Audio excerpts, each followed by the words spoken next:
babaaxila'uun buraayyuu irraan dhufe. Waaqayyoo wanta irraa na fayyisee sagantaa fayyinaa sagantaa gorsaa irratti dhufe. Na dhukkubaanaanii dhukkubin dhukkubfadhu xeena xaabiyaa nan naqaa mana qorichaa gillii nan naqaa dhukkubi kee tiruudhaanaan jedhan. Tole. Innaan tiruudhaanaan jedhanii ishedheen dhiisee achumaan ammas taa'ee natti ka'a.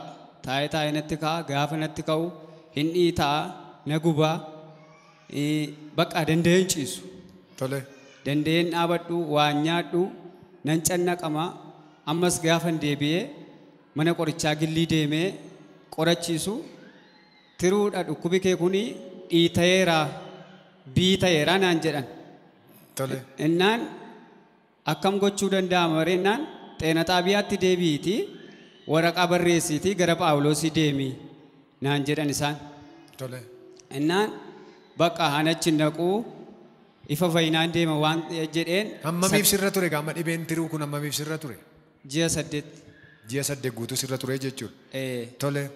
Innaan bakka sagantaa gorsaa sanarratti dhufee asitti argamee asii isaan namni Waaqayyo ergamaa Geetahuniini maal taatee naan jennaan na dhukkubaan jedhe.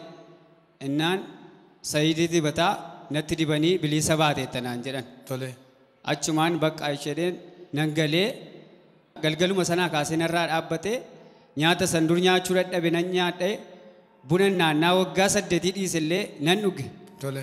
Duraan na guba waanta ta'eefi gaafan galee buraayyuutti galee buna naa kennaa hin jedheen. Maaliif dhudda buna naan jedhe nan dhuganii jedhe.